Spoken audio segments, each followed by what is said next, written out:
India is actually facing its worst metabolic epidemic as we speak. And the way it is looking, it's not going to get any better for the next couple of decades. It's going to get worse before it gets better. If you look, 27% of deaths in India happen because of cardiovascular related issues. Yeah. We are on path to be the most obese nation in the world. By 2040 or something, there are going to be 450 million people who are obese in India, if nothing changes. We are already the diabetes capital of the world. We are not just facing a diabetes crisis, we are actually facing a dementia crisis in 2 decades. In the future, yeah. And all of these disorders have one single common denominator, that's insulin resistance. The pity is that our medical system is designed in such a way where it is designed to only treat diseases. Yeah. It is not designed to prevent diseases. Yeah.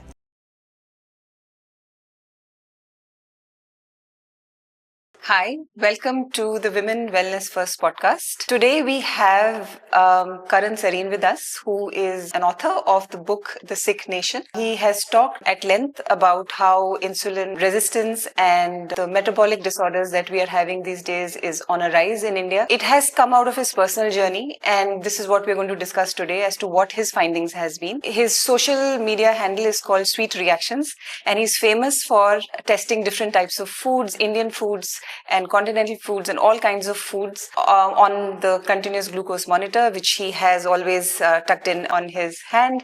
And he then tells you exactly what food is reacting in which way. And he has had some amazing findings from it, which we will discuss today. And if you have any questions, Karan is always available it's quite active on the social media, on YouTube and on Instagram. So please do comment below, and he would be happy to answer your questions.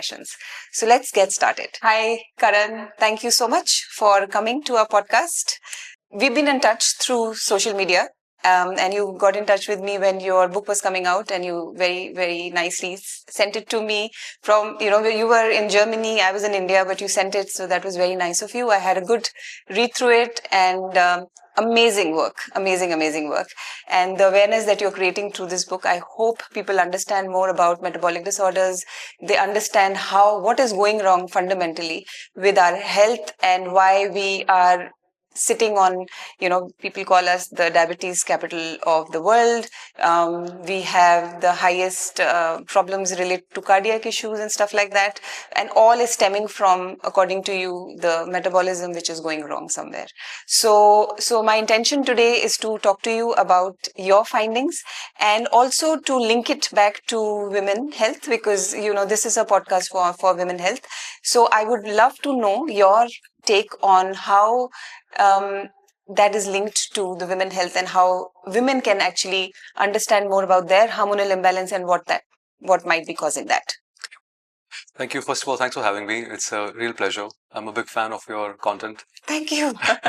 You talk a lot about my favorite topic, that's insulin resistance, which, by the way, affects men and women almost same. So I'm very happy to be here today and talk to you. Thank you, Karan. So I understand that this is something, the book has come out of something that you experienced personally.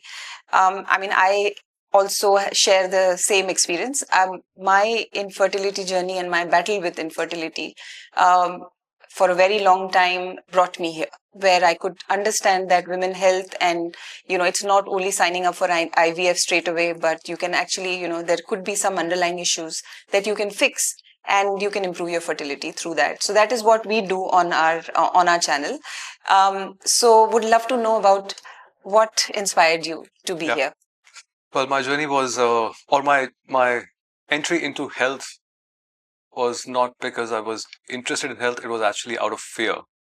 And, I relocated out of India roughly 8 years ago. Yeah. And one thing that I can say on behalf of all the Indians who have migrated abroad is that they all have one fear at the back of their mind all the time, which is receiving a phone call from back home telling you that something is not well. And unfortunately, something like that happened with me on 15th of October in 2022. My mom, she called me from the emergency room of Sir Gangaram Hospital. She was crying. My father had a massive cardiac arrest, so they had brought him to the ER. They had already tried CPR and defib twice, but they were not able to revive him. So things weren't really looking very good at that point of time. And my entire life shifted in that moment. I basically hung up. I booked a cab. I went to the airport. I did not even have the ticket. I just went to the airport. Took the first flight back to Delhi. And when I landed, I learned that my father he was revived after the third CPR attempt. Okay. And he survived the cardiac arrest, and he was in an ICU in a coma state. What I was also informed by the doctors was that they were quite certain that he suffered a hypoxic brain injury. Okay. Which, by the way, back then I had no idea, but now I know is a very common side effect of a cardiac arrest. Yeah. Because when you go into cardiac arrest, your heart stops working, and basically the blood supply is cut off. Yeah. And brain is a very energy hungry organ. It takes about 20% of the energy, even though it's 2% by mass, simply because the functions that the brain does, memory formation, your ability to move and regulate all your thoughts and stuff, they take a lot of energy. Yeah. And if the blood flow is restricted because of the cardiac arrest, what happens is that these cells, they start suffering damage. Yeah. Without going into too much details, basically the cells, if there is a long gap, they start to die, and they don't recover from there, basically. So that means that you lose a lot of your brain functions. And at that time, it was very difficult for doctors to tell, but because my dad was in this coma state, but they had a fear that he would have that he has some of his brain functions have been compromised. It took him. He was in ICU for almost a month. Things really didn't change much, but he was stable enough. Doctors did a brilliant job of stabilizing his vitals and stuff. And at that point, they told us that, look, there's no point keeping him in the ICU here because there's a pretty good chance he's going to develop an ICU infection, which could be lethal. So it's better that you take him home and you set up an ICU at home. Okay. Which was much easier said than done. I had no idea what I was getting into. Me and my family, my wife and my mother, we had no idea what we were getting into. But we took doctor's advice and we brought him home and we set up an ICU at home. And it was one long journey. We basically ran that ICU at home for about 6 months, and it was a very slow, painful recovery. He never gained his his brain functions, all his brain functions back, but he got to a point where he was able to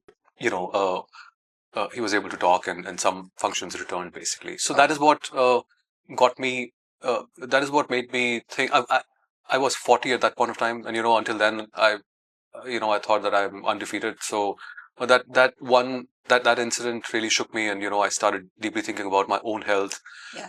And what really frustrated me was that for me, my father was a prime example of health. He was fit, he was very active. Okay. He was running his business for the last 40 years. He was eating healthy food, ghar ka khana mostly. And, he had given up smoking almost 20, 30 years ago. Okay. And he was active. He used to go to morning walks, and otherwise throughout the day was active. So, that was very confusing for me that the man I thought was, leading the picture perfect life, ended up in the situation. So that was a moment that actually made me question the normal. Yeah. And that's when I became curious. I started, researching. I learned a lot about, why a cardiac arrest would happen, what are the underlying causes. I spent so much time trying to understand various research papers. I started experimenting on my own. I actually did a course to become a certified metabolic health coach, even though I did not intend to become a coach, but I just wanted to learn. Yeah. I went through the whole journey of understanding nutrition, exercise, and metabolic disorders, which has now culminated in this book. And I've tried to bring all the findings together. Wow, amazing. What were the key findings? Like, what is it that you figured, like the connection, your obsession with sugar, and why you're monitoring it, and how do you connect that to the cardiac issue that your dad got?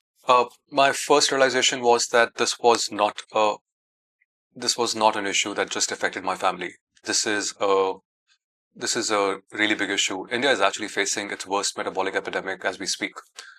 And the way it is looking, it's not going to get any better for the next couple of decades. It's going to get worse before it gets better. If you look, 27% of deaths in India happen because of cardiovascular related issues. Yeah. We are on path to be the most obese nation in the world. By 2040 or something, there are going to be 450 million people who are obese in India, if nothing changes. We are already the diabetes capital of the world. We have about 101 million diagnosed diabetics. Yeah. We have 136 million pre-diabetics diagnosed. And there was one research that I've cited in my book that says that actually did a study among, people who were diabetic, and they found that only 57% of the people actually knew that they were diabetic. So now think about the undiagnosed people that are out there. Yeah. So we are really facing a metabolic epidemic. Yeah. And it's unfortunate that we don't talk much about it. And I made it my life mission to actually talk about that. One thing so that's the first thing. The second thing that I discovered was that there is one single dysfunction that is the common denominator among most metabolic disorders, whether it's your cardiovascular related issues, whether it's your fertility issues, PCOS, erectile dysfunction, or obesity, fatty liver, which by the way is super common right now. There was one study that said 1 in 3 Indians have a fatty liver, and kids are not spared, by the way. Kids are getting it. Yeah. Exactly. Yeah. There was another study that said that 80% of people working in the IT have fatty liver. That was a very recent study that came out. Then you look at neurodegenerative disorders, Alzheimer's. Yeah. I think in next 20 years or so, we're going to have 20% of our population under, over 60. Yeah. We are not just facing a diabetes crisis, we're actually facing a dementia crisis in 2 decades. The future, yeah. And all of these disorders have one single common denominator, that's insulin resistance. What is the pity is that our medical system is designed in such a way where it is designed to only treat diseases. Yeah. It is not designed to prevent diseases. Yeah. Insulin resistance is the starting point, and the progression is super slow. It takes anywhere from 10 to 15 years before you see any visible changes, before you are diagnosed with any of these disorders, and one of its most common manifestation is diabetes. Yeah. But that comes 15 years. Yeah, because after. Once you diagnose diabetes, too late, right? Exactly. You missed the boat, right? Yeah, people say pre-diabetes, but you can never be you can never be half pregnant. Can you ever be half pregnant? So you can't be half diabetic. You are either diabetic or you're not. So diabetes is the end state. It's not where your metabolic troubles start, and usually the progression begins 10 to 15 years before in a form of insulin resistance. And unfortunately, our system is designed in such a way where it only treats the disease, it doesn't prevent it. Yeah. This is totally preventable. A lot of these metabolic dysfunctions are in fact reversible if you take the right steps, and if you catch them early, then they are completely preventable as well. And that's my mission now, to actually create awareness about these topics. So when we talk about insulin resistance, which shows up, and 10 years before you become pre-diabetic or diabetic, then, what are the few factors that you would tell that, these are the 5-6 factors that I can understand causes insulin resistance? Yeah. What are those main ones that we need to look out for? Look, before we talk about insulin resistance, let's talk about insulin, because there is a very common misunderstanding that insulin is a medicine or a drug that diabetics take. Yeah. Which is true. But insulin is a hormone that is produced by your pancreas, right? Yeah. And your pancreas is an organ that's stuck behind your stomach, and this is a very beautifully designed system. Insulin is produced, by your pancreas. Now, how and why insulin is produced is when we humans consume carbohydrates, our blood sugar levels go up. In medical terms, it's called blood glucose. Our body tries really, really, really hard to maintain blood sugar levels in a very narrow range. Yeah. And there is a very good reason for it.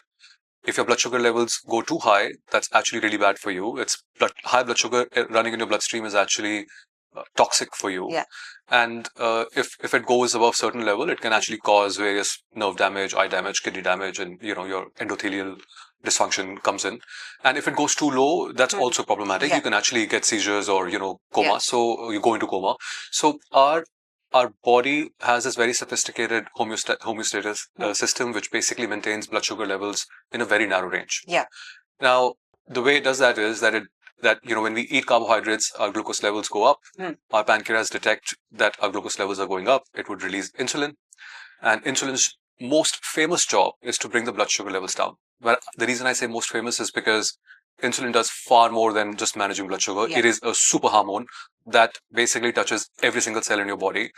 But one of its most famous job is to bring the blood sugar down.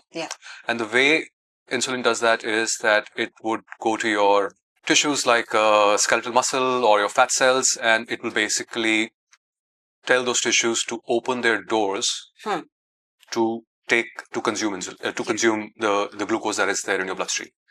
Now, what would these tissues do with this glucose, which is basically energy? They would either convert it into energy that can be used immediately. If we do not have an immediate energy need, they would store it. So this is either converted. So this excess glucose is either converted into energy or stored. And insulin is the only hormone that decides that. It facilitates that. Unfortunately, we are living in an age where our insulin levels are chronically elevated. It's called insulinemia. And I can give you an example to explain that. So most people, when they get up in the morning, they'll have a breakfast, which will be, poha or idli or paratha or puri aloo, whatever, right? Typical breakfast in across India, I would say, full of carbohydrates, roughly 70 to 80% carbohydrates. Carbohydrates immediately convert into glucose, and your blood sugar goes up. Now, you have a huge rush of glucose. The pancreas have to release insulin to take care of that excess glucose. Usually, it takes about 2 hours or so in a normal healthy person for the blood sugar levels to come down. Insulin will stay out for a little bit longer because it wants to make sure there's no excess glucose in your bloodstream. So, you're roughly 2-3 hours, where your glucose levels and insulin levels are high. Glucose is now coming down and insulin is still high, making sure there's nothing left. And then we have a mid-morning tea. Usually, with sugar. And with one biscuit or rusk, right? Now, what we have done, we have basically put more glucose in our body, rapidly digesting, into glucose. Now, insulin did not even have the chance to come down, right? Now we have put more glucose, so it needs to stay up, and not only stay up, it needs to go. Our pancreas need to produce even more insulin to take care of the excess glucose now, right? So again, a couple of hours go, then we are into lunchtime. For most people, lunch would look like rajma chawal, kadi chawal, or something of that sort, right? Again, predominantly carbohydrates. What that means that your glucose levels again go up, your insulin is still high, and now it is even more higher. It stays up, then it's evening, it's a snack time, so most often people are having samosa or, something else, Maggi, whatever, again, carbohydrates, and then, basically your insulin is still high, elevated, right? And then our last meal, which is typically dinner, we will go back home, we will have roti with, some paneer sabji, or so a little bit of protein comes in, but again, it's predominantly accompanied with a carbohydrate that's either roti or rice or bread or whatever, right? And then again, a huge rush of glucose, and your insulin levels were already high, and now they are even. And then you go to bed with high insulin levels, and we repeat this day in, day out, right? Now, this keeps our insulin levels chronically elevated. It's called hyperinsulinemia, and that is the number one cause of insulin resistance. What happens in the end is that your cells, they kind of give up because there is only so much energy that they can store, right? And especially if, our lifestyles are very sedentary and, we're not using the stored energy, so it's not getting depleted. So our body doesn't really actively need more energy, and, it has no capacity to store more. So what is going to do? It is going to stop. It is going to basically, those cells are going to make themselves insulin resistant, so that they now don't hear the call of insulin asking them to take this glucose and store it, because they don't have any more capacity. And these cells, they slowly and steadily start turning themselves resistant to insulin, and that's insulin resistance. So that's the number one cause of insulin resistance: high insulin. basically high insulin floating in your body throughout the day. You're not giving it the chance for it to come down. Exactly. And it just gets produced all the time. And that's when it gets tired and then gives up at some point. That's a perfect summary. Okay. So we've understood how continuously eating can really, cause excess insulin just, being in the body and then eventually becoming resistant. Now, please tell me how, is there any other factor which is contributing to this other than just we eating all the time? Is there any other factor which is leading into insulin resistance? Absolutely. Look, food that we eat has the most direct impact, but there are certainly many, many more factors that have an impact on this. I would mention two more, which I believe are as important as nutrition. Okay. The second is your activity level. Okay. Unfortunately, we are now living in a world where the levels of being sedentary are really high. People are not moving as much, exercising as much, and that has a very very meaningful impact on your insulin sensitivity. In our body, 70% of the glucose that is circulating in our bloodstreams is consumed by one single tissue, that's your muscle tissue. Okay. So your skeletal muscle is the biggest glucose disposal sink, right? Now, what has the biggest impact on your skeletal muscle is your level of activity, your level of exercise. So exercise has a very meaningful positive and negative effect on your insulin sensitivity. If you put your muscles to use, that would do two things. One, it would deplete the glycogen stores that are in there, which means that now there's more capacity for the muscles to store glucose. Secondly, your muscles would also grow, which means that your sink is becoming larger. Right. So it has a double benefit. So this is something that has a direct impact on your insulin sensitivity, and you can very easily change it and see an impact immediately. The third thing that I would mention is the level of stress has a very direct impact on insulin resistance or sensitivity. The reason for that is because stress on our body, if it's a acute stress, it's fine. Our body is designed to handle acute stress. Yeah. And it usually goes away. Yeah. But unfortunately, due to our modern life pressure, we find ourselves chronically stressed. And that is where the problem is. What stress does is that it actually ramps up the production of stress hormones in our body, mainly cortisol. And cortisol has a very opposing effect on insulin. Okay. Insulin wants to bring your blood sugar down. Cortisol wants to bring your blood sugar up. True. And that's by the way not a system gone bad. That's an intentional system.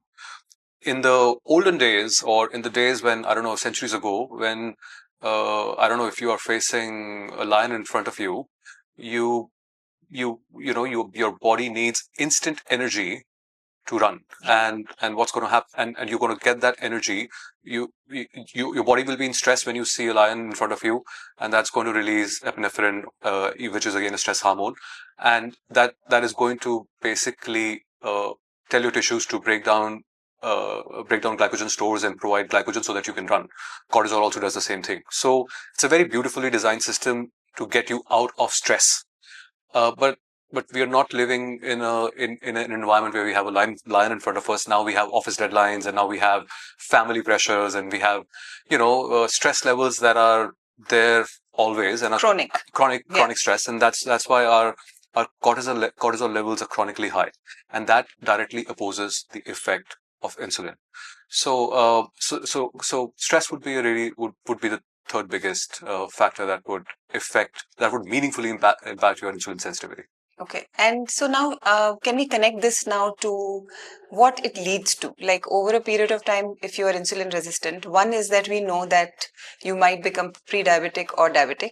But then how have you linked, because I've read in your book that you have linked it to other problems like heart attack, Alzheimer's, PCOS, fatty liver as well. So can you tell us what's the connection between these? Yeah. By the way, it's not me who has linked it up. I have, to write this book, I have read more than 300 research papers. So it's not me who's saying this, it's research that points in this direction. I'm happy to walk you through that research, and you will probably have to pick which disorder you want me to talk about first. But let me first give you an overview. I call this one dysfunction, multiple disorders. That's what insulin resistance does. Insulin, like I said, its most famous job is to lower your blood sugar levels, but that's not its only job. It does many more things. Insulin is one hormone that basically decides, how every cell in your body processes energy. Insulin is one hormone that is critical for memory formation in your brain. Insulin is one hormone that actually decides where the fat is stored and how your liver produces fat. Insulin is one hormone that impacts your sex hormones and keeps them in balance. So it has it has a lot of branches, and that's why this one dysfunction causes multiple disorders. Now, diabetes is the most common and obvious manifestation of insulin resistance. You basically are insulin resistant for, like I said, initially this starts in your early 20s and 30s because of the lifestyle, the bad lifestyle that we've discussed just now.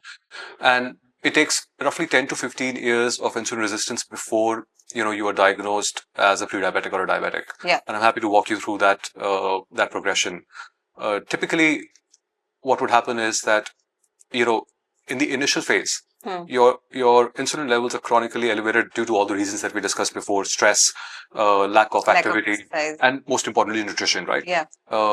60 to 70% of our calories come from carbohydrates. That's not me saying. That's a latest ICMR study saying. Right? So, statistically speaking, we are consuming food that is keeping our insulin high throughout. Right? So that's a fact. You can't change that. Now, what is happening is that our insulin levels are chronically high in the initial phase, but our body is such a sophisticated system that it tries to cover up for that problem. And the way it covers up is that our pancreas, in the first 5 years or so, they produce more insulin to overcome the resistance. So our pancreas would detect that, hey, I'm releasing X amount of insulin, but the glucose is still not going down as efficiently as possible.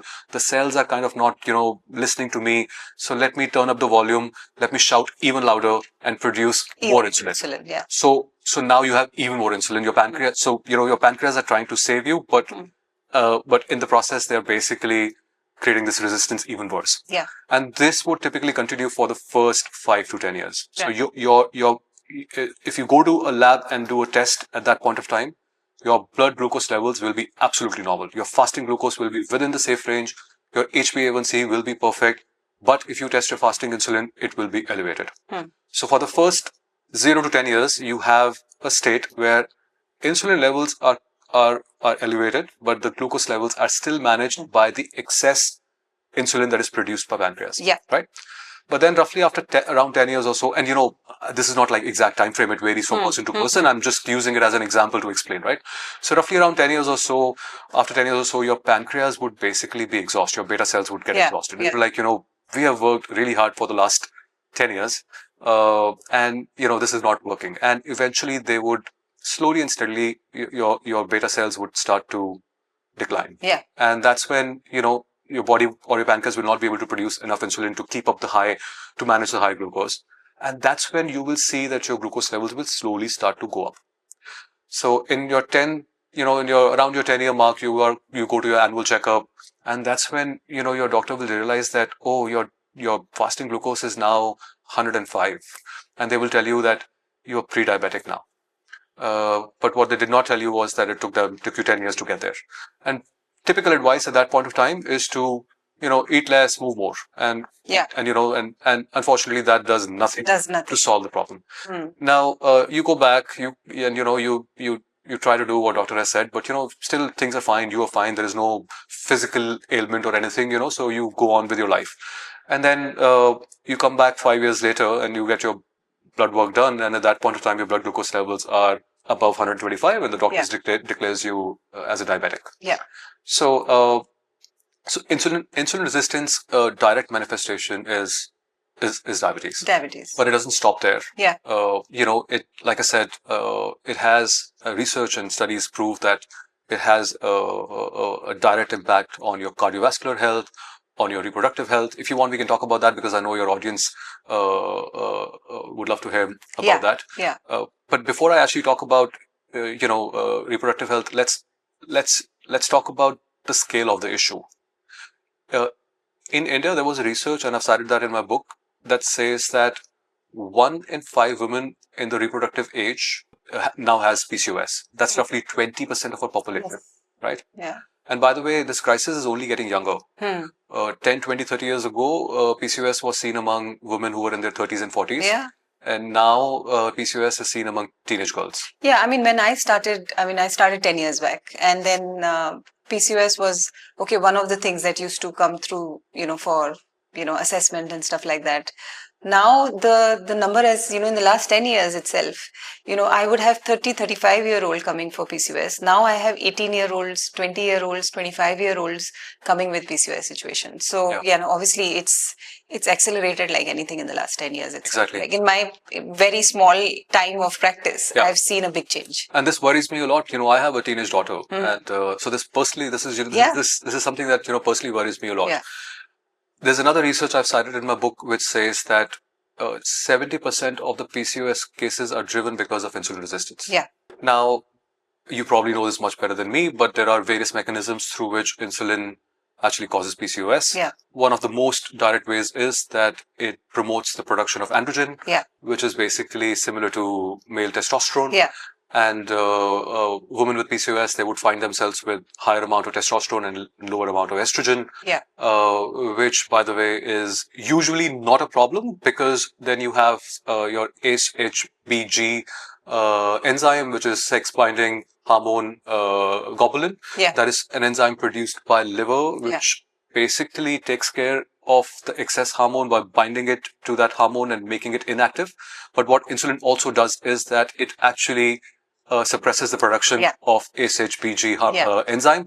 What that means is that now you have free testosterone running in your body, which obviously has a very direct impact on ovulation. Yeah. And that's why women with PCOS, they tend to see male pattern baldness or facial hair or body hair or acne. Yeah. That's the reason, because they have high testosterone floating in their body. So that's a very direct mechanism, right? Yeah. Then insulin also plays a big role in your luteinizing hormone and FSH. Yes. It typically promotes the production of, it typically promotes the growth of LH, and that ratio goes completely out of whack. Yeah. What that does is that in turn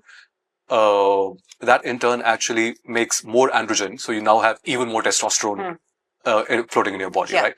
And then lastly, there's another mechanism through which is follicle development, right? So look, insulin is a growth hormone. It's an anabolic hormone. You need insulin for growth of follicles. Yes. If you are insulin resistant, your follicles will remain premature, and that's where the polycystic part of the PCOS comes. That's true. Right? So all in all, these different mechanisms, and by the way, this is a vicious cycle, right? So if you have high insulin, high androgen, low SHBG, you will basically be in a fat storage mode. You will gain more fat, and most of that fat women will store around the visceral area, which by the way will make insulin resistance even worse. So now you are in a cycle. Yeah.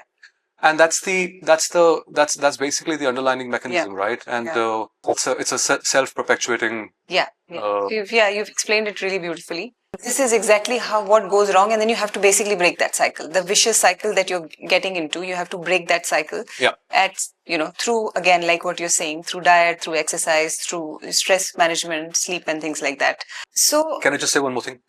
I know your audience is primarily women, but I think this will be interesting for them to know. In India, roughly 27.5 million couples are facing fertility issues. Yeah. Okay, and the reason I think this will be interesting for women is because roughly 40 to 50% of those cases are because of men infertility. Okay, and if you're listening, then it's maybe for your husband or for your male friends or whatever, brothers, this could be relevant. the number one cause of men infertility is erectile dysfunction. Yeah.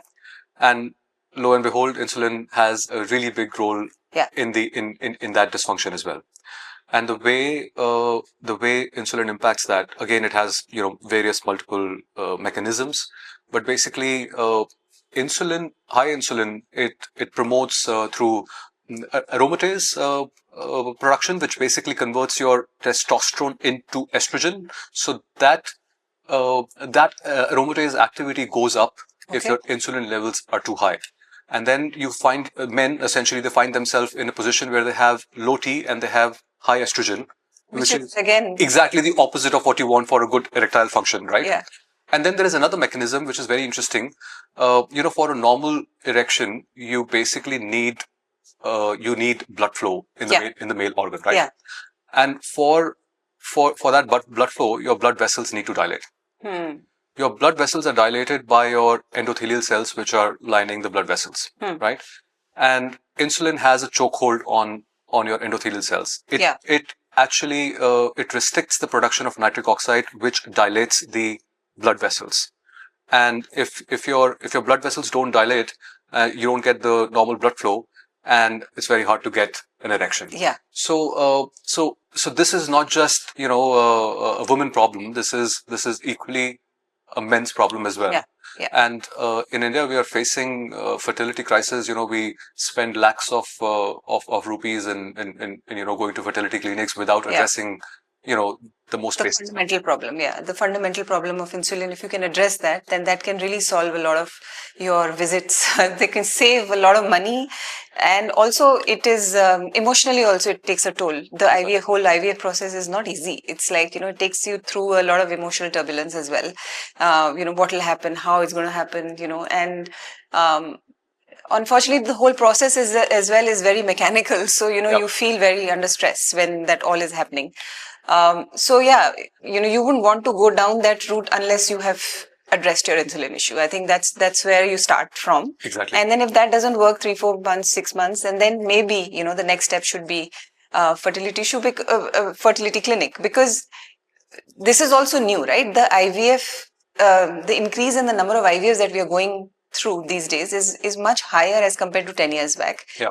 And insulin issue and metabolic disorders are also on a high as compared to 10 years back. So there is definitely a correlation between these two. There's a study that I've cited in the book which says that, which found that 1 in 3 adults in India has some form of insulin resistance. So this is really... and it can basically manifest in different forms. Exactly. So it could be erectile dysfunction in someone. It could be PCOS somebody else.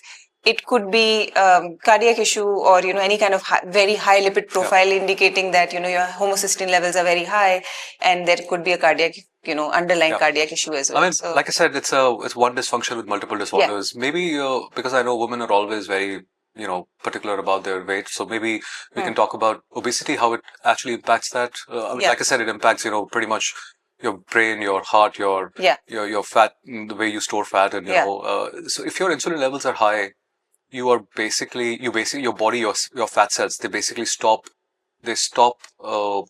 burning fat, essentially. They stop breaking down fat.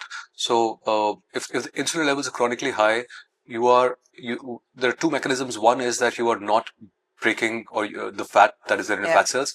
Secondly, you are in a fat storage mode, because insulin is the only hormone that basically tells your cells what to do with the energy. And if your insulin levels are high, your fat cells are basically in a hoarding state. They're going to store more and more energy, and they're not going to break down that fat. So insulin resistance has a very, very direct impact on.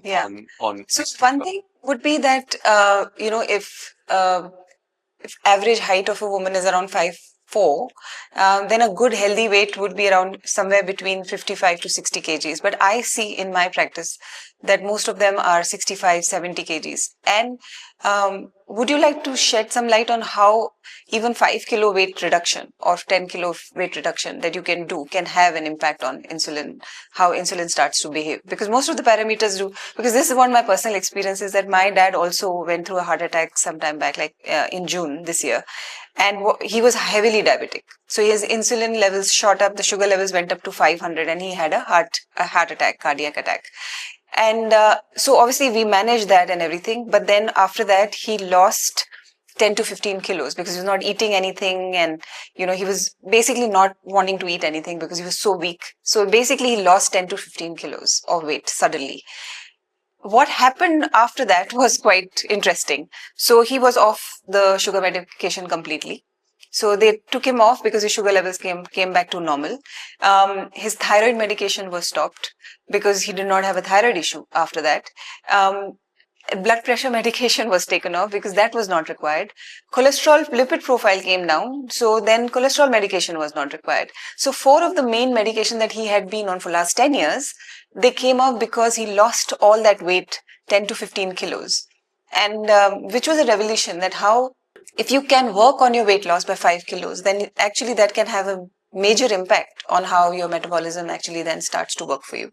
Yeah, 100%. Look, there is an interplay between it's a two-sided it's a two-sided sword, or it has obesity promotes more insulin resistance, and insulin resistance promotes more obesity. Yeah. So they have a deeply interconnected mechanism there, because once if you're insulin resistant, you're going to store more fat. You're going to store more fat. Your fat cells are going to get bigger. At one point in time, they're going to be big enough that they basically would, if they burst, then they're going to cause inflammation, right? They're going to release free fatty acids. They're going to release inflammation in your body, which will make your insulin resistance worse, which will then make your so it's a vicious cycle. What I believe is that, so of course losing weight is a really really smart strategy. But I think where most people struggle is to keep that weight off. So it depends how you lose that weight. If you lose that weight by counting calories, then more often or not, it's going to come back in a couple of months. Yeah. So tell me more about, because you've spoken a lot about that you are not a big fan of calorie counting. Yeah. But then you have other strategies of how you can keep the weight off. Yeah. So tell me a little more about that. Look, the amount of calories you consume definitely matters. So I won't say that, calories are irrelevant. Calories certainly matter. But this calorie in, calorie out equation is incomplete. Okay. Because it only takes into account the calorie proportion, calorie side of the equation. Okay. But once you have those calories in, how are you going to decide whether that calories are used or whether that calories are stored? And that's where the hormonal equation of obesity comes in. Okay. Right? And once again, there's only one single hormone that decides that. That's insulin. If you are consuming calories that cause your insulin to go up, that's going to tell your body to be in a fat storage mode. So you're going to be storing that energy. If you are consuming calories that keep your blood sugar levels down, which means that it will also keep your insulin levels down, then you are in a fat burning mode. So the entire calorie in, calorie out equation is incomplete. It doesn't take into account the hormonal impact of the food. To give you an example, I tested on my CGM. I tested 2 snacks. One, I tested a samosa, which I think was roughly 200 calories. After consuming 1 samosa, my blood sugar went up by 45 points. Okay. Then the next day, I tested paneer tikka. Okay. Which I don't exactly remember how much was it, but maybe something like 100, 200 grams, whatever it was, right? Normal serving of paneer tikka, which, by the way, in calories term, is 350 calories. So it's more than samosa. But my blood sugar impact was zero. Because it's protein. It's mostly fats and protein, right? Yeah. If you look at paneer, 70% of it is fats, which are good fats in my opinion, and then it's protein. So these two macronutrients have fats have zero impact on your insulin. Protein has very marginal effect on insulin, but again for a very different reason. Yeah. So if you go by the calorie in, calorie out method, then samosa should have been a better snack for me because it was low calorie. Yeah. Right. Yet there are human studies that actually, isocaloric studies that actually prove that if you, first of all, let me explain what isocaloric means. So basically there was a study that was designed where one group was having meals that were high in carbohydrates and low in fat, and the protein was same in both the groups. And the other group, they were low carb, high fat, protein was same. Okay. Now, in this study, but they both calorie-wise, they were isocaloric, meaning that the overall calorie count was same for both the meals. And this study actually proved that that the meal that was high in carbohydrates actually promoted fat storage than the meal that was low in carbohydrates, even though it was high in fat. Simple reason was because the meal that was high in carbohydrate, it actually spiked your blood sugar, which spiked your insulin levels, and insulin. And insulin decides whether you are in a fat storage or in a fat burning mode. And when your insulin was elevated, all those calories were stored as energy. So, calorie in, calorie out is a very simple equation. Let me ask you this. I mean, we have known this calorie in, calorie out for the last 50 years or so, right? Why are we still getting more and more obese? Yeah, exactly. As a society, the obesity rates are only increasing. If it was so simple, if the laws of thermodynamics were so sound when it comes to human, then shouldn't we be better off right now? Because there are a lot of girls who usually do this. Is that they'll not eat the whole day and then they'll have like a big pizza or something or a burger at the end of the evening, and then they feel like, okay, we are in calorie deficit, we should be able to lose weight. But then hormonally everything just goes off, and then they start getting PCOS, acne, hair fall, and things like that. So obviously calorie in and calorie out, if that was working, then this would have worked. But definitely it's not working. And by the way, this is not age-old phenomena. This is the last 50-year phenomena where we are focused on calories. Yeah. If you actually look at the obesity literature going back 100, 200 years, and I've done that because, I have done extensive research while writing my book.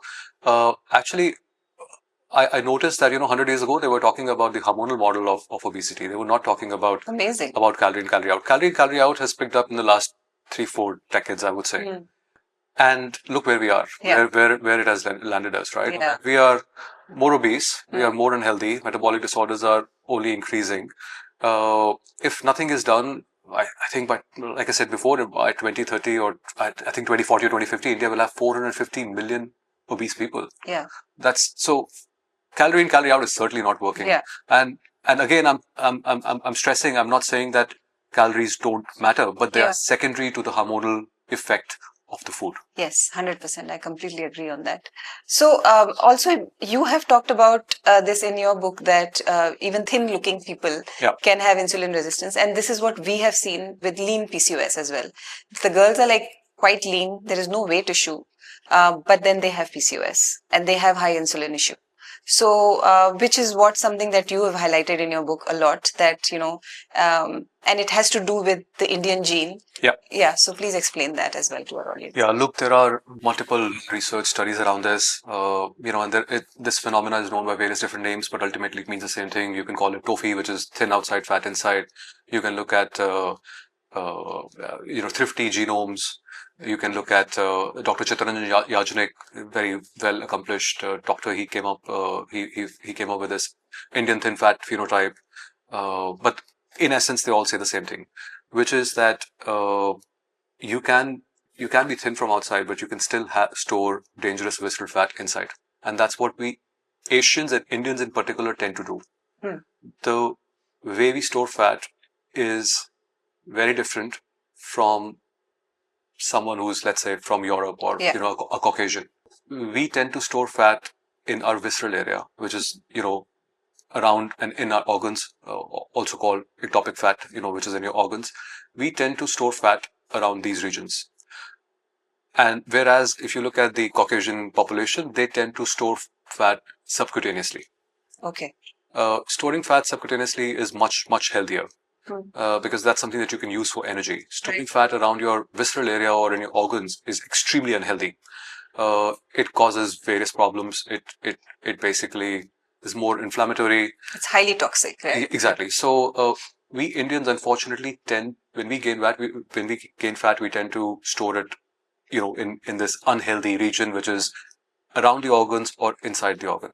So you might appear thin from outside, but you can still have a severe metabolic dysfunction inside. That is why I hate BMI as a marker, and it is now proven that, or there's research around it, that BMI marker is extremely misleading for this population, for our population, Indian population, because in some research, and I've cited all of this in the book, they found that Indians tend to develop metabolic disorders at a much lower BMI because of this exact reason. Okay. So typical BMI standards are globally that, if you have a BMI of 25, it's considered overweight. If you go above 30, it's considered obese. Yeah. Actually, I don't know if you know this, but these BMI standards have been revised for Indians. For Indians, now the overweight is at 23 and obese is considered at 27.5. Again, because of the same reason that BMI is a misleading marker. Yeah. It does not tell you where you are storing fat, whether it's in your visceral area or in your organs, or if it is subcutaneously. It does not tell you about your metabolic health. It does not tell you about the characteristics of the fat cells itself. Yeah. We haven't talked about it, but that's a very important topic. So another research that I've cited in my book, they compared the fat cells of South Asian population versus Caucasian population. Okay. And in this study, what they found was that we, South Asians, including Indians, we tend to have bigger fat cells. Whereas the Caucasian population, they tend to have multiple fat cells, but smaller fat cells. Okay. Which, by the way, is much more healthier than having big fat cells. So when someone gains fat, there are only two ways that you can gain fat. One is either you multiply the number of fat cells in your body, which is a healthy way of gaining fat. The second is that you do not increase the number of fat cells, but your fat cells grow itself. Right. Which is an extremely unhealthy way of gaining fat. Why? Because bigger fat cells means bigger problems. They would at one point of time reach their limit. They would be inflammatory. They will basically break down into free fatty acids. They will cause insulin resistance. So you do not want bigger fat cells. You want smaller fat cells and multiple fat cells. Okay. We have a predisposition, Indians, to actually, when we gain fat, instead of multiplying our fat cells, we increase the size of a fat cell. Size of cells. Yeah. And that's biology that you can't change. That's coded in your epigenetics. If you're interested, we can go deep into that because I found this extremely fascinating. I've talked about that in my book as well. The reason that, or at least the hypothesis that why we are the way we are is because of our past. And I don't know if you know this, but India, during the colonial rule, went through 31 famines. So colonials ruled India for 190 years, starting from 1754 to 1947. And during this 190 years, India went through 31 famines. That's an average of one famine every 6 years. Yeah. Right? Before that, we used to have famine like once every 50 years or so. So we basically went through a period of extreme scarcity, starvation, hunger. And by the way, these were all policy decisions taken by British. It's not that the food was not there; it's just that they changed the policies in such a way where they were more inclined for cash crops instead of basic staples. So instead of producing wheat or rice, they would produce opium and sugar that they can sell. And the entire agriculture was designed for exports and not for local consumption. So it was all policy driven, by the way. So because of those policy decisions, India went through an extreme period of starvation, and our bodies had to adapt to survive in that model. And one of the beautiful, sophisticated mechanism that our body developed during that time was that we became really good at hoarding fat. Because if you store fat in your body, and if there is a famine next year, most likely you're going to survive because you have enough fat storage to carry you through that famine. So our genes have evolved. These are called epigenetics. They have, over the course of this 190 years, they evolved to store more, hoard more fat, basically. And that's really a pity because it worked beautifully when there was scarcity. Yeah. But today we live in an age of abundance.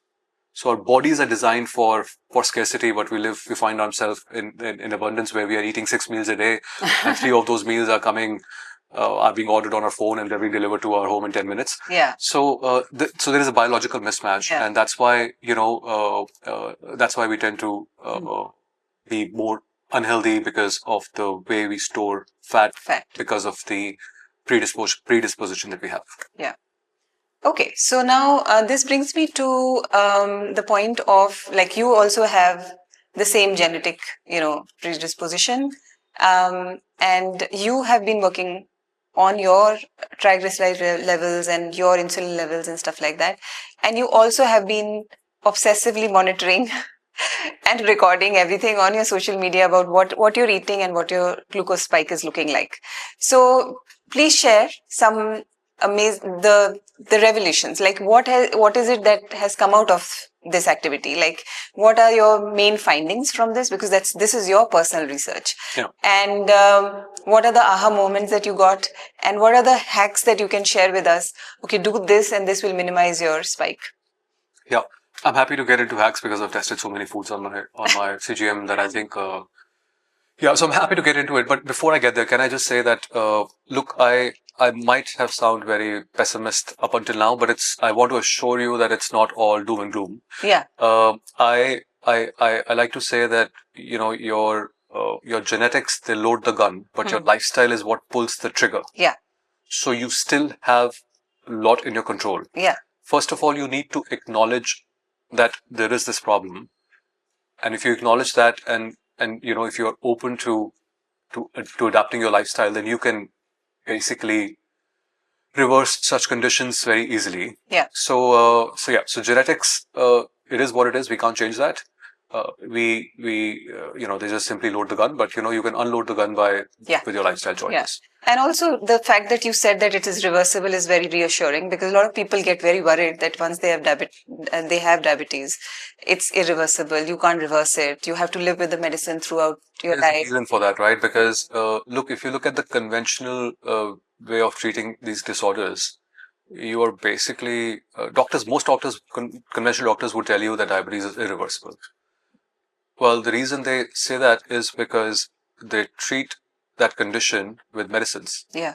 So if you are dependent on medicines, absolutely it's irreversible, because medicines are only masking the symptom. They're really good at masking the symptom.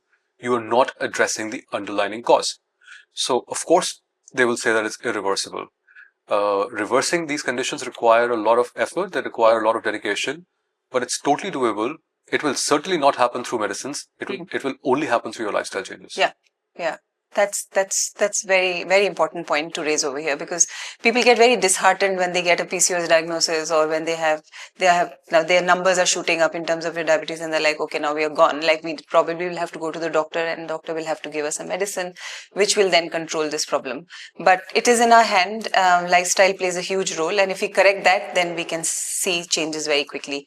So yeah, share some of your, your own findings that you have had with the CGM device that you've been using. Look, whatever my CGM findings are, they're very personal to me, and they might differ for you or anyone else, right? Yeah. So that's the first thing, that a lot of people think that CGM tells you exactly how your sugar, what your spike is, and your spike might look different from my spike. Absolutely, because we all have a very different metabolic health. We have different insulin sensitivity, and the food is going to react differently. Yeah. But having said that, there is a directional truth to it. Yeah. If you're going to consume carbohydrates, I haven't met a person yet whose blood sugar has not gone up. So, so you can't deny that. So take whatever I'm saying with a pinch of salt. But universally or directionally, this is largely true, right? I have tested by now more than 300 different Indian meals on my continuous glucose monitor. I have tested, I think, 10 different flours. I've tested 13 different rice varieties in my quest to find the best one. The best one. Let me tell you, I have some hacks and tips and tricks that I'm happy to share with you. But before I tell you that, I want to preface, it all depends, first of all, on your metabolic status.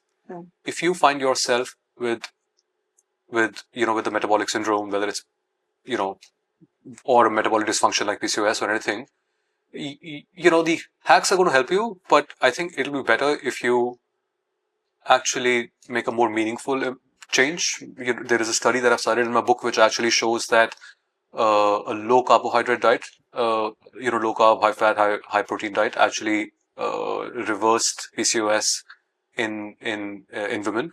Yeah. So if you have a metabolic condition, then then don't think hacks is going to just fix it. You have to make more impact. But if you are metabolically healthy and if you want to stay that way, then of course these hacks are very helpful. One simple trick that I can tell you is that, and this is tested not just by me, there is a plenty of research around this, is that apple cider vinegar, or for that matter any vinegar, actually helps reduce your post meal blood sugar spike by 30% or so. It could vary from person to person, but on an average, that's what it does. I've tested this extensively. For me, it's a part of my routine.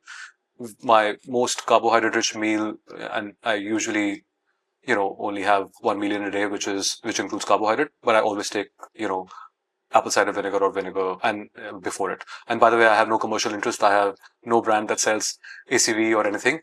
It doesn't matter which brand you take, and actually you don't even need to take ACV. You can take vinegar, because apple cider vinegar and normal vinegar, they have acetic acid in it, which basically helps slow down the gastric emptying, which basically helps in the blood sugar response and lowering the blood sugar response. So that's a very simple hack. How do you take it?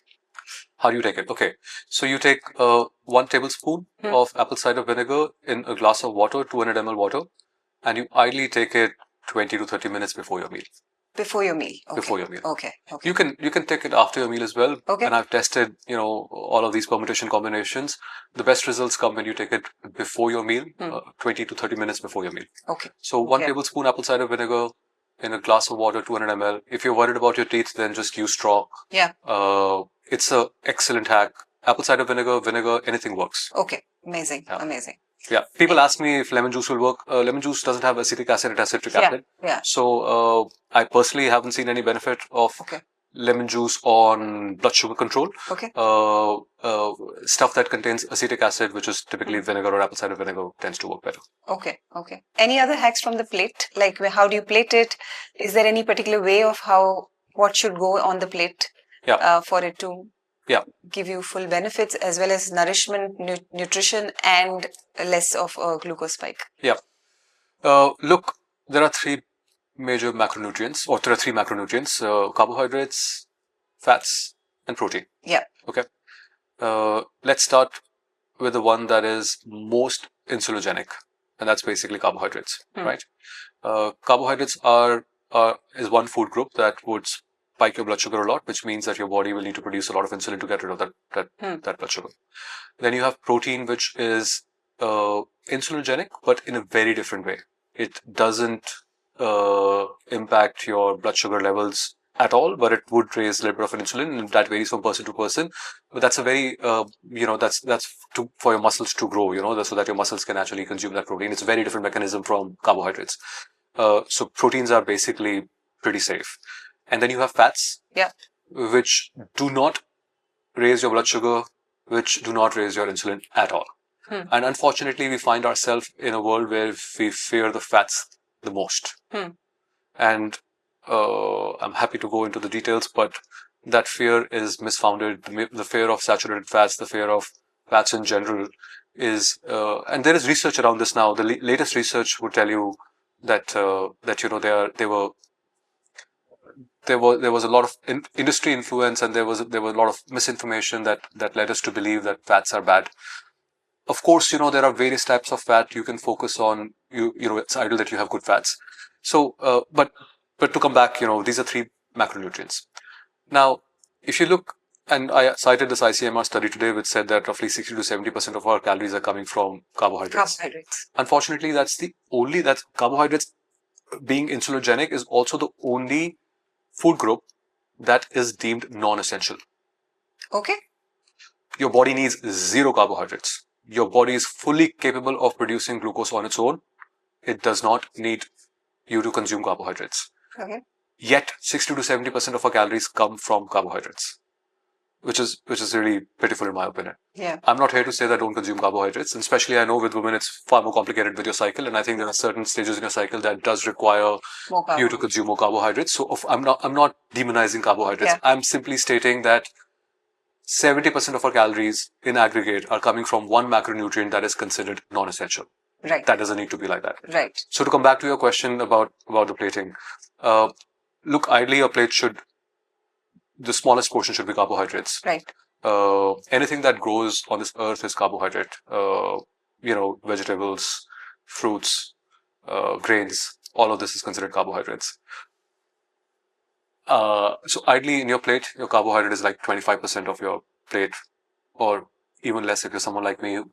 I'm on a forever low carb diet, so I usually consume carbohydrates very less, and most of my meals don't consume any carbohydrate as well. Only one meal in a day would have carbohydrates, and that too will have small portion. And I have a traffic light rule for carbohydrates, which I'm happy to expand later. But let me just finish on this. So ideally in your plate you have less amount of carbohydrates and you have more protein and more good fats. Right. I don't have an exact percentage for you, but let's say 75% of the remaining plate is filled by proteins. Protein should ideally be higher because protein has much more benefits. It's essential for your muscle growth as well. Yeah. So I would say 40% of your calories ideally in your plate come from protein. Then you have 25% from carbohydrates, and then remaining coming from good fats. That's a simple plate level breakdown. Yeah. But these plate level breakdowns, I know they're easy to say, but it's very hard for people to follow. So maybe to get into a bit of a practicalities now, I have a very simple rule when it comes to carbohydrates, to managing carbohydrates. I call that a traffic light system. Okay. So like a traffic light, you have red, orange, and green, right? Red tells you to stop. Orange tells you to be careful, and green tells you go, right? I have a similar logic, so I've made it very simple so that people can take this with them and apply it every time they look at food. They can apply this very easily: red, green, and orange, right? So when you so let's start with the green category of carbohydrates. These are essentially the carbohydrates that nature provides you along with fiber. Okay. And there are essentially three groups here: vegetables, fruits, and legumes. Okay. These three fall in the green category. Yeah. Because by default in nature, they come built with fiber. Yeah. And that's how you were supposed to consume carbohydrates, with fiber. With fiber. Right. So you can have these three generously. No problem. No restriction. So ideally that 25% of your plate is filled with lots of greens and vegetables, fruits, or legumes. Yeah. Okay. If you have any metabolic syndrome, go easy on fruits. That was another finding in my CGM tests, that foods spike your blood sugar a lot. If you have a dysfunction, then go easy on fruits. But if you are metabolically healthy, then it's fine to include them in your diet. But treat them as a dessert, not as your meal. Small portions, right? So that's my green category. Then you have orange category. This is where two things come in. One is you need to manage the quantity. Second, you need to manage the timing. Okay. Let me first tell you what food groups come in here. All grains. All grains. Okay. Flour, which is used to make roti, the common flour, rice, bread, which is again made with grains, millets, any grains. Yeah. Grains are grains. Yeah. It's a myth that millets is better for blood sugar. Millets have same amount of carbohydrates as rice and wheat. They might be slightly more nutritious, a couple more percentage points higher protein and other maybe some minerals, but they are predominantly carbohydrates. They are going to raise your blood sugar. Whoever is telling you that millets is good for blood sugar is lying to you. I have no doubt about that. Okay.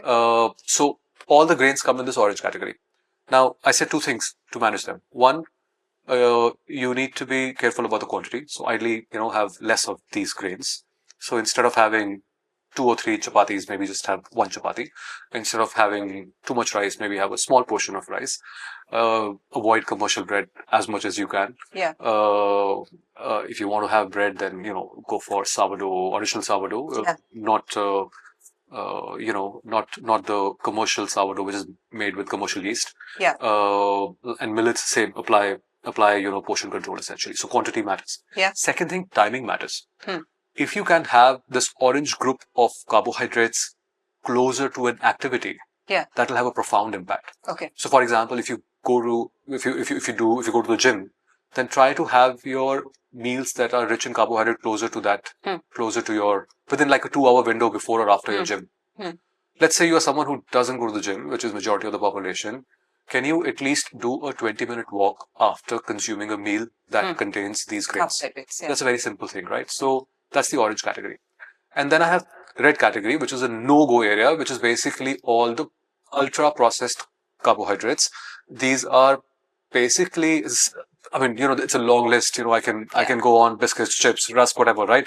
To make it simple for everyone, if it comes in a box and if it comes with a barcode, then that's red. Yeah. So that's a very simple rule of managing carbohydrates. If you follow this, green, orange, red, you can manage your carbohydrates. That's really great. Yeah, that's a very good way to make it easy. I think it's quite a very, very simple way. Yeah. And this was only for carbohydrates, right? I mean, have as much protein as you can. That's completely separate, right? And incorporate good fats in your diet. Don't fear good fats.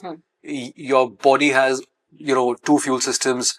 One is either it will burn glucose or it will burn fat for energy. So if you keep feeding yourself carbohydrates, then you're burning glucose all the time. If you stop feeding yourself carbohydrates, then your body will switch to burning fat. So and eating good fats enables that as well. So do not fear good fats. Okay, great. Right. So also because we were working in the preventative space, right? Like where we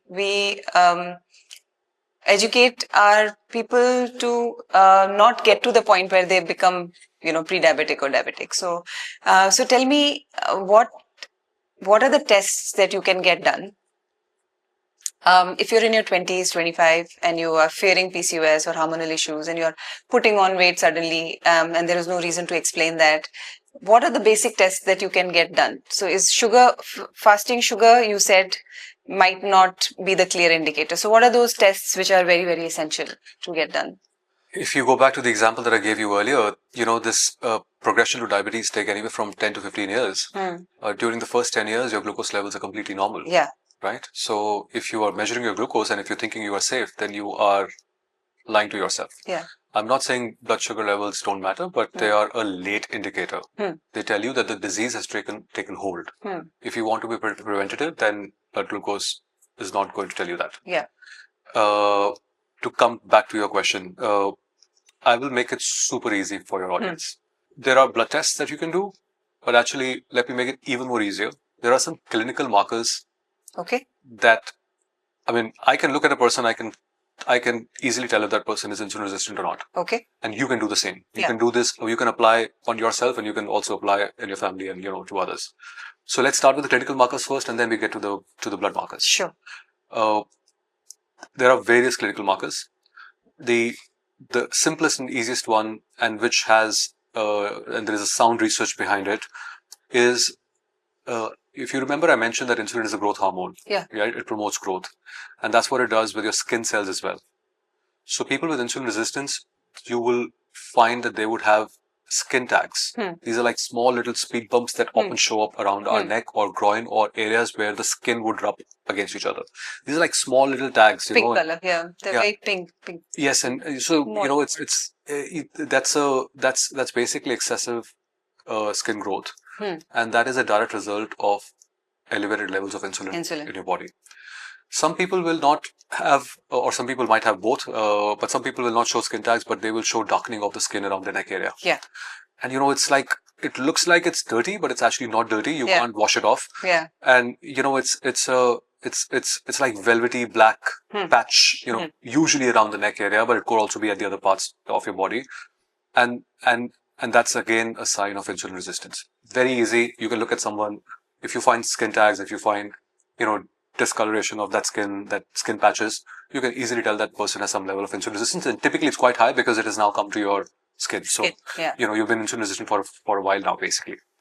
Then you can look at someone's waist, essentially. And, your waist is a very telling sign of insulin resistance, because if you have a pot belly, which is once, or which still is, considered the sign of prosperity in most Punjabi families, it's actually a really telling sign of insulin resistance, because you are storing fat in the visceral area, which is extremely, first of all, unhealthy area to store fat, but it's going to promote insulin resistance. So if someone has that typical Indian pot belly, or or fat around the visceral area with large waist size, that's a very telling sign. And also with a lot of women also, they are pretty lean overall, but then they have a little belly that is protruding, which they are quite concerned about, but that's a sign of insulin resistance. Exactly. Yeah. The third clinical marker is your blood pressure. Okay. In 50% of higher hypertension patients, there's a research that found it was driven by insulin resistance. Insulin resistance has a very close connection with hypertension. Okay. Okay. The mechanism is also fairly simple. When you have high insulin in your body, it actually promotes the production of a hormone called aldosterone. Okay. And aldosterone basically tells your kidneys to retain more sodium. Okay. And wherever there is more sodium, there will be more water. So now you're holding more water, which then constricts your blood flow, which basically raises your blood pressure. Got it.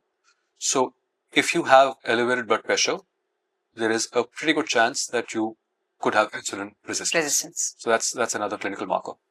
And then lastly, there was a study that I've mentioned in my book, erectile dysfunction, PCOS. Yeah.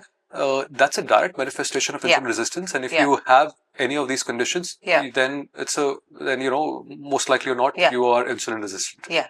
Okay. That's amazing. These are very simple clinical markers, right? Yeah. Now, if you see some of these clinical markers and if you want to confirm, you can go and get your blood drawn. Yeah. And I think it's a crime to not have these tests as a part of your regular annual checkups. Yeah. Like I said, our medical system is designed to treat diseases, not to prevent them. They look at blood glucose and HbA1c. I have no idea why they don't look at fasting insulin, which is, in my opinion, the direct marker that can tell you the levels of insulin in your body. So one of the most important tests. Absolutely. Yeah. So fasting insulin is the number one test that you want to get done. Unfortunately, you can't do it at your home like you can check your blood sugar because you are measuring a hormone and that needs to be done at a lab. But let me assure you, it's a relatively easy test. Every lab would do it for you. It's relatively cheap. It's under $500. Some labs I know they test for like $300 or so. So it's a cheap test.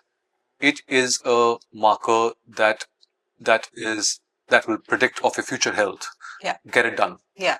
Even if your doctor doesn't order it, go to a lab, get it done yourself. So fasting insulin is the one. But one of the things that I would want to point out over here is that even in, now some of these labs will do like a PCOS panel. And interestingly, some of their PCOS panels does not have insulin fasting figure in that, which is like crazy.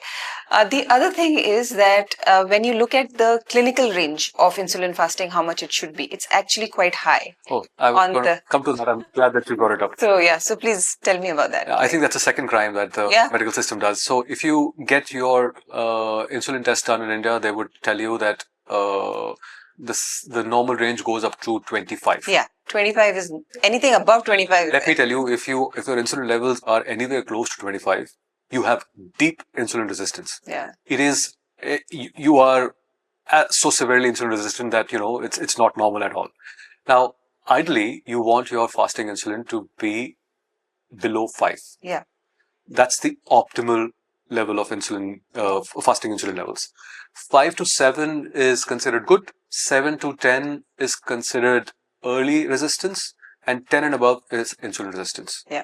So do not go by the reference range that is given in your lab report. Yeah. It will tell you that it is normal to have fasting insulin level 25, which is absolutely untrue. Yeah. If your levels are anywhere above 10, you are already insulin resistant. Absolutely. 100% agree on that. So that's fasting insulin. That's my top recommendation. The second is a test called HOMA-IR. Yeah. It is actually an even better test because it takes into account fasting insulin and fasting glucose both. Yeah. So it gives you a very complete picture. Yeah. By the way, another tip, you can save money. Instead of getting HOMA-IR test done, which would be slightly more expensive, just get your fasting insulin and fasting glucose done. Multiply your fasting glucose with fasting insulin, divide that by 405, and you will get your HOMA-IR. Yeah. Yeah. So it's a. I'm sorry if I was too fast. But your HOMA-IR score is a very, very telling sign of insulin resistance. You ideally, for optimal metabolic health, you want it below 1. Below 1, yeah. 1 to 1.5 is good. 1.5 to 2 is some level of resistance, and above 2 there is insulin resistance. Yeah. So HOMA-IR score is a very critical blood marker to get tested. It gives you a very complete picture because it takes both insulin and glucose in account. Yeah. Then there is an indirect marker, but I would still include it because that one at least is done very commonly in your regular test, which is your lipid profile. Yeah. The problem is that when you get your lipid profile, our medical industry is fixated on the wrong thing, which is cholesterol. They look at the total cholesterol count. And then they look at the LDL. And then they ignore everything else.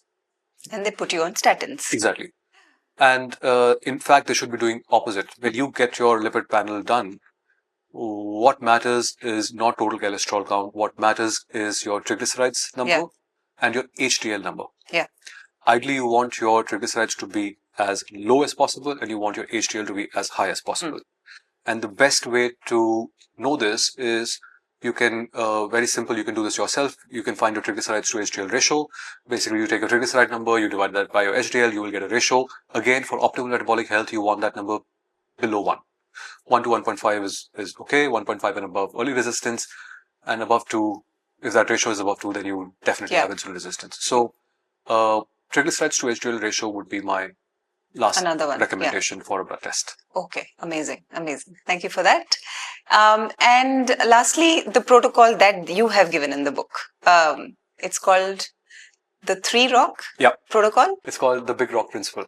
Big Rock principle. It has 3 components to it. Yeah, so Big Rock principle. So would love to know about that, because I think that is where your whole book is now, that takes you towards the end, towards this principle that can be followed for reversing metabolic disorders, preventing it, and also being in your healthy sort of a...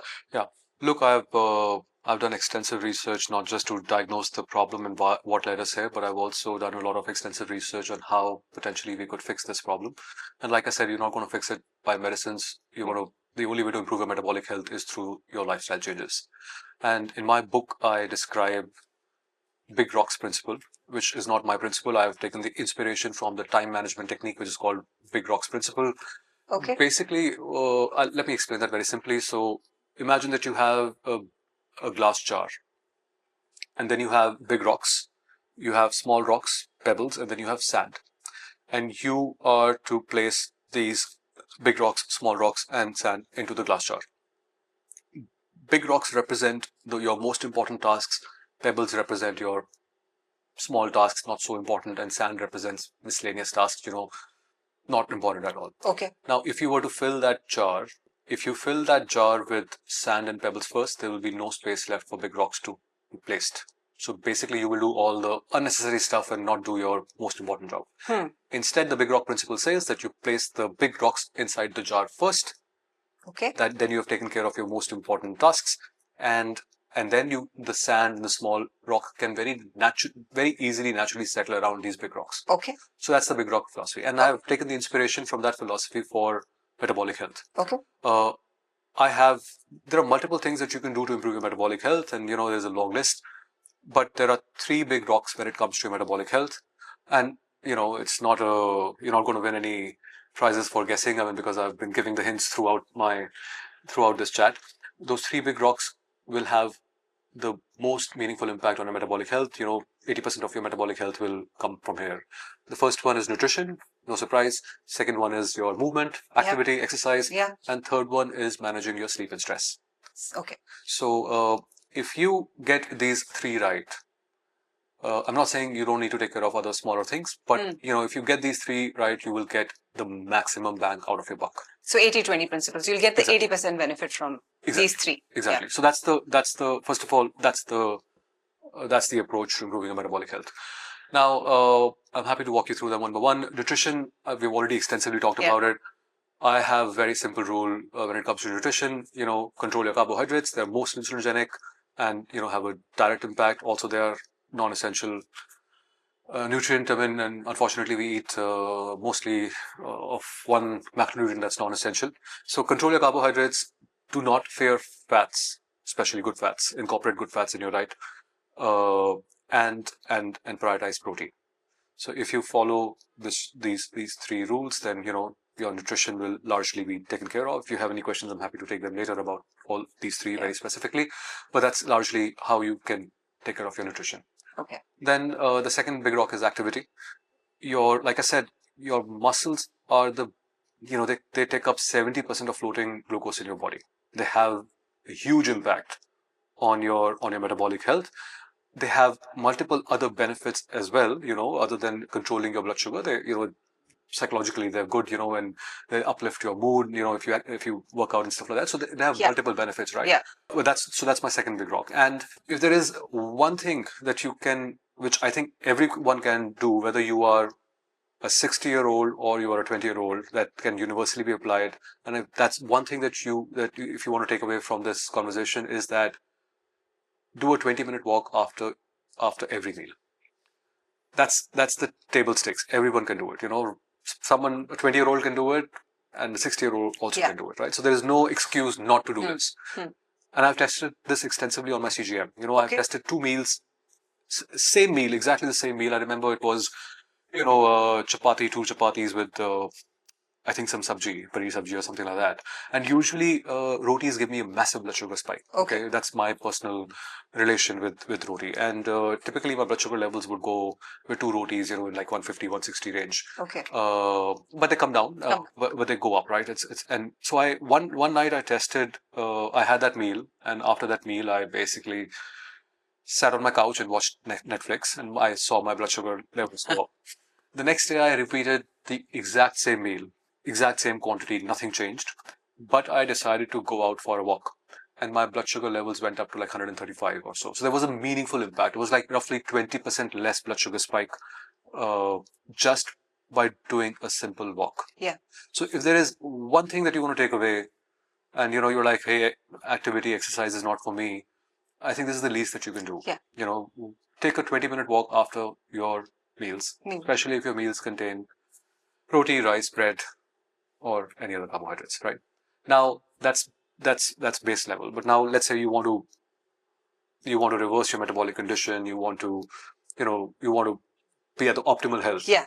In that case, you need to do exercise, and I would say the best exercise is the one that you will do consistently.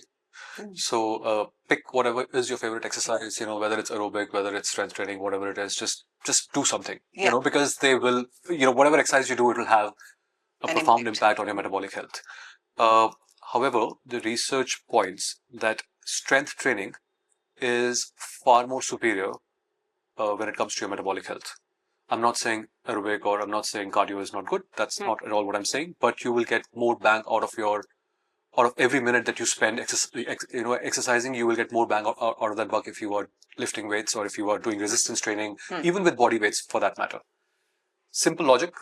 If you are strength training, what you are doing is, it has 2 benefits. One is that, of course, you're going to use your muscles. So your muscle glycogen store will get depleted. Yeah. So your muscles will have more capacity to consume the glucose that is running in your body. And second benefit is that your muscles will grow, which means that now you have a larger sink. Yeah. Right. So there are studies that are pointed in the book, which will tell you that incorporating strength training anywhere from minimum 3 to 4 times a week, 40-minute sessions. If you can't lift weights, then do them with a body weight. There's no excuse. Would give you a really, really, it will have a really big impact on your metabolic health. And then lastly, my third pillar, or third big rock, is stress. Like I explained before, stress has a meaningful impact on your metabolic health, and to be more specific, on insulin. Cortisol. If you are chronically stressed, your cortisol levels will be high, which will oppose the effects of insulin. That means that there's a good chance that you can become insulin resistant. There are various ways to manage stress. You can, if it's an acute stress, you can do breathing, and you will see suddenly deep breathing, and you will see there is a relief. I actually mentioned a 5-second breathing protocol in my book, which basically says, it's very simple protocol. You inhale once, and you fill your lungs up to 75%, and then you do a second inhale, and then you exhale slowly, and you will see it will calm you down. So that's a good way to manage your acute stress. There are 3 more tactics that I have, or protocols that I've mentioned in my book. But I think one of the biggest stress sources in our life today is, through these small screens that we carry in our pockets. And I suggest that, that everyone should do some dopamine fasting, because, these constant notifications obviously keep us engaged and, alert all the time, and, it keeps our stress levels high. So, find some boundaries, whatever it is, before sleeping, or limit your time, early in the morning and stuff like that. So So dopamine fasting is my second protocol that I mentioned in my book, and there are other protocols as well. But the most meaningful way to manage your stress is through your sleep, because sleep is a natural reset for your for your stress levels. If you see a circadian cycle, when we are about to get up in the morning, let's say early morning before we get up, our cortisol levels naturally rise in our body, and there is a reason for it, because those cortisol levels go up so that the glucose levels goes up, because the body knows that you're going to be waking up and you have a full day ahead of you. So they prepare. It's your body's way of preparing you and waking you up. And then, so in the morning, your cortisol levels are usually at its peak, and then throughout the day they start declining, and by the time evening comes, your cortisol levels should be at its lowest point. And that's when your melatonin would start to pick up before you go to bed, or around that time, and then it'll stay up during the night and it'll come down. It's a very delicate cycle. Dance of hormones, exactly, right? Now, when your sleep cycle is disrupted, then obviously this is impacted, and then that has an impact on your metabolic health. So sleep is a great way to actually to reset your stress levels and to make sure that this cycle is maintained. I have protocols, for a good quality sleep in my book, but if I was to mention two things, I would say one thing that absolutely everyone should do is that they should have a kitchen closing time. The reason for that is that, and again, there are studies that prove this, that if you go to bed with elevated levels of blood glucose, you are basically your fight and flight response, your sympathetic nervous system is active. And that will ensure that your sleep quality is poor throughout the night. So your body wants you to go to bed in a fasted state, not in a fed state. So if there is one thing, forget about all the other protocols about sleep. If there's one thing that you would do, what you should do is you should have a kitchen closing time, which is ideally 3 hours before your bedtime. Your kitchen closes, nothing is made and nothing enters your body after that. So you have your dinner, and you have at least a 3 hours gap, because 3 hours is enough for your blood sugar levels to come down, and then you are not in a fasted state, but you are not also you're in the right stage to go to bed, essentially. Right. And the second thing that everyone should do is that they should have a fixed sleep and a wake up time, because that actually impacts your sleep quality quite a lot. If you have irregular sleeping pattern, then you will have trouble falling asleep, and you will have trouble maintaining a good quality sleep. Because body gets confused when to sleep and when to wake up. If your sleep timing is different every single day. So I think these are some meaningful ways to improve your sleep quality.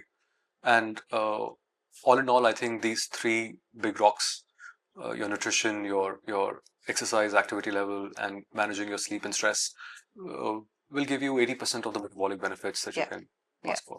Amazing. Thank you so much for this wonderful information that you've shared. I'm sure viewers will get a lot of insights from this, and they can help themselves look at how they're looking at insulin right now, because they're obviously looking at PCOS or any hormonal issue from hormonal lens. But then what we have discussed today is that it could just be insulin which is causing all the havoc, and if you correct the insulin, then everything else then can start falling in place very quickly. So thank you for enlightening us with this amazing information, and we wish you all the best for this book. I hope everybody reads it. Highly recommend this book to everyone. It has a lot of insight in it. You've shared a lot of research in this, and it comes out of your own passion, out of your personal experience. So it's very genuine, it's very credible. So I highly recommend that book, and thank you for coming. Absolutely. And it is lovely talking to you. It is my total pleasure, and thank you so much for having me. Thank you.